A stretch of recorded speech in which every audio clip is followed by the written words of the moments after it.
the Apothecary Diaries did it again. Just recently, I made a video discussing what I loved about the Apothecary Diaries after only watching 4 episodes.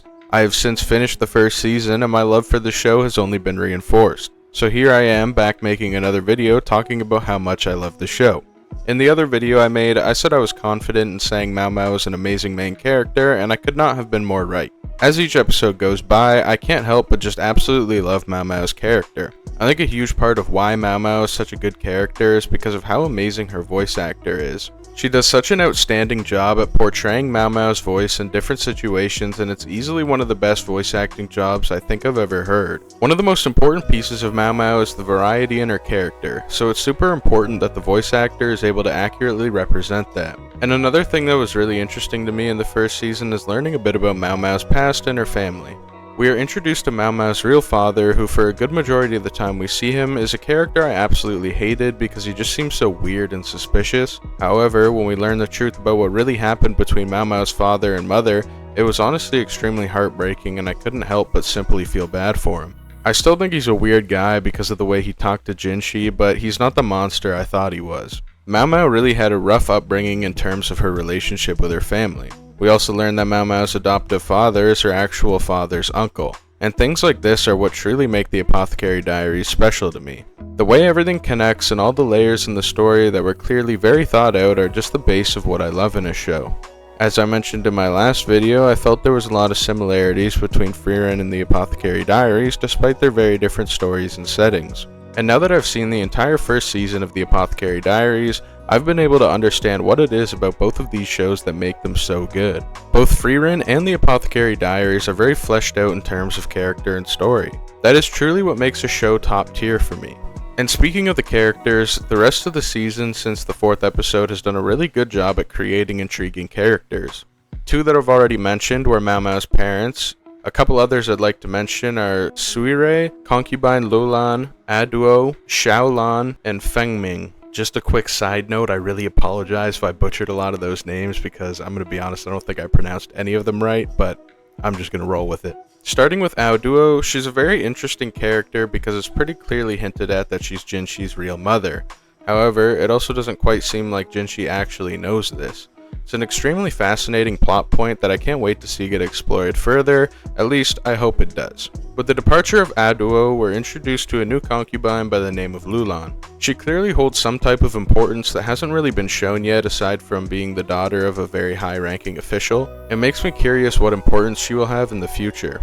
Fengming is a character who I liked a lot because of the way Mao Mao completely uncovered the truth around her situation. Fengming's situation directly tied into Aduo's. The most interesting part about it to me was the fact that Fengming is someone who did something horrible but as a complete accident, and she spent so much time feeling so guilty about it that she worked so hard to keep it covered up. However, as it turns out, everything she had believed wasn't even necessarily true because although yes, she did cause a child to die, it wasn't actually Aduo's child since we now know that Jinshi was her actual child. Fengming spent such a huge portion of her life before her death feeling like she had betrayed Aduo when in reality she didn't. The entire story around Fengming was just yet another example of the beautiful storytelling in the Apothecary Diaries. And an even better example is the current situation revolving around Suirei. She's a character who was introduced and shown very briefly several times, however they made it clear she was extremely important, which is what led into my favorite plot point so far, which is the long thought out plan that had been set up in order to kill Jinshi. Specifically, I want to discuss the events of episode 19 because that was the climax of the situation. Episode 19 is where we see Mao Mao connect all the dots in several previous incidents that all occurred throughout the past year in the palace. Everything was leading up to what was supposed to be a murder of a very important person that was set up to look like an accident.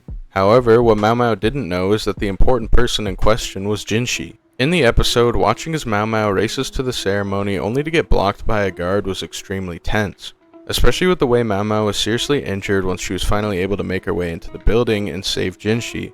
Episode 19 was by far the best episode in the first season for me. Not only was it good from a story standpoint as it was the climax of an important plot point, but it was also an important piece in the evolution of Mao Mao and Jinshi's relationship. Ever since the early parts of Season 1, there's been a very slow progression in the relationship between Mao Mao and Jinshi, but it's definitely reached its peak so far in the final stretch of the first season. I cannot wait to see where it develops from here. Finally, the last character I wanted to talk about was Xiaolan. She's a character that in the bigger picture of the Apothecary Diaries has very little importance, yet she's a character we continue to see return over and over again. I'm sure there's a certain term that would describe the type of character she is, but I'm not quite sure what it would be.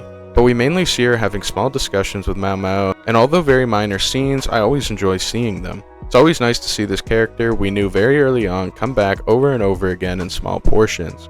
My favorite moment in the show that included Xiaolan was definitely when she was helping Mao Mao grow the blue roses. I can't wait to see what else we'll see from Mao Mao and Xiaolan in the future.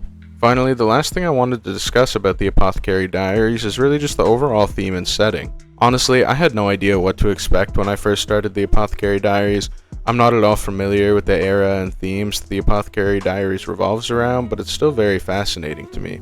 The only time I've seen anything similar was in Season 2 of Demon Slayer during the Entertainment District arc. However, the Apothecary Diaries does such a good job at really incorporating everything together in a way that even someone like myself who had no knowledge or interest in the setting is able to enjoy the story. And perhaps my favorite part about the whole thing is how it really focuses on very realistic aspects of the real world. It has a lot of similarities to Oshi no Ko in that way. Anyways, to wrap everything up, I will say I could not be happier that I decided to start watching the Apothecary Diaries.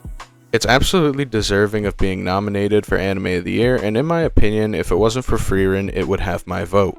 Thank you for watching my video discussing the Apothecary Diaries. Hopefully you enjoyed, and if you did, please do consider leaving a like and subscribing to my channel for more content like this in the future. Have a great rest of your day. Peace.